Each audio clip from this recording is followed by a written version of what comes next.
बच्चों ये क्वेश्चन है एक वेक्टर 12th क्लास का। दर्शाइए कि बिंदुओं 1, -1, 2 और 3, 4,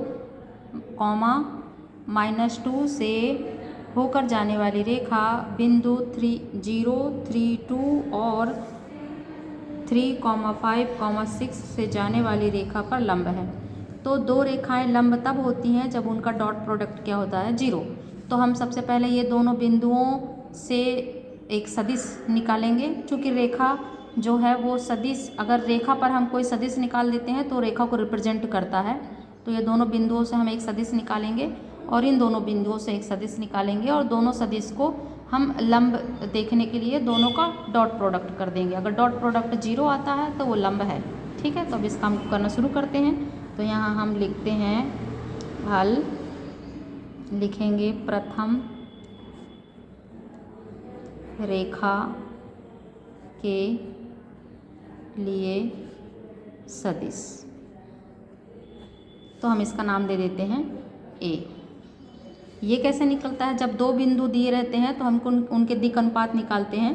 दिक् अनुपात कैसे निकालते हैं, सेकंड वाला बिंदु, सेकंड वाले का एक्स निर्देशांक माइनस फर्स्ट वाले का एक्स निर्देशांक, इस तरह निकालते हैं। ठीक है, तो यहाँ पे हो जाएगा 3 - 1 i कैप प्लस 4 माइनस, अब चूँकि ये माइनस है यहाँ पे 4 दिया है और माइनस ऑलरेडी है तो ये प्लस हो जाएगा, 4 + 1 j कैप प्लस -2 और ये +2 है तो -2 होगा, -2 k कैप।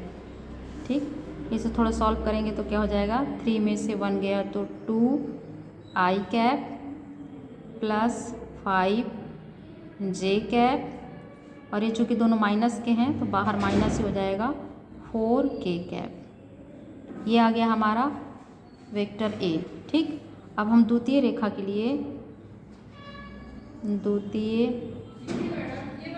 रेखा के लिए सदिश, द्वितीय रेखा के लिए सदिश निकालेंगे। तो द्वितीय रेखा के दो बिंदु कौन कौन से हैं, 0, 3, 2 और यहाँ पे क्या है 3, 5, 6। तो 3 और 0, तो यहाँ लिखेंगे हम 3 - 0 i cap plus 5 - 3 j cap और 6 - 2 प्लस 6 - 2 k कैप। इसको सॉल्व कर लो, 3 i कैप प्लस 5 में से 3 गया 2 j कैप प्लस 6 में से 2 गया 4 k कैप। अब इन दोनों का डॉट प्रोडक्ट निकाल लेते हैं। आप चाहो तो लिखो दोनों वेक्टर को, और नहीं लिखना है तो डायरेक्ट डॉट प्रोडक्ट कर सकते हो कि i का i के साथ मल्टीप्लिकेशन और j वाले का j के साथ और k वाले का k के दिक् अनुपात के साथ। मैं यहाँ पे लिख दे रही हूँ 2i cap plus 5 j cap -4 k cap into 3i cap plus 2 j cap plus 4 k cap. ठीक, अब डॉट प्रोडक्ट में क्या होता है, दिक् अनुपात का गुणा दिक् अनुपात के साथ, j के दिक् अनुपात का j के दिक् अनुपात के साथ। तो 3 का गुणा 2 में हो गया 6 प्लस 5 का गुणा 2 में हो गया 10 माइनस 4 का गुणा 4 में हो गया 16। ठीक, इन दोनों को प्लस किए तो 16 - 16 क्या हो गया, 0। चूँकि डॉट प्रोडक्ट दोनों सदिश का 0 आ गया है, अतः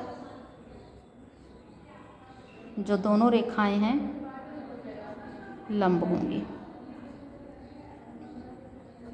मतलब कि ये दोनों बिंदुओं से जाने वाली रेखा इन दोनों बिंदुओं से जाने वाली रेखा पर लंब होगी। कब, जब ये दोनों बिंदुओं से, ये वाले बिंदु और ये वाले बिंदु से, सॉरी ये दोनों बिंदुओं से जाने वाले, जो ये दोनों बिंदु से, ऊपर अंडरलाइन करते, ये दोनों बिंदुओं से जाने वाले जो सदिश है और ये वाले बिंदु और ये वाले बिंदु से जाने वाला जो सदिश है, इन दोनों सदिश का डॉट प्रोडक्ट 0 आ गया। तो मतलब इन दोनों बिंदुओं से जाने वाली रेखा नीचे वाले दो बिंदुओं से जाने वाली रेखा पर लंब है।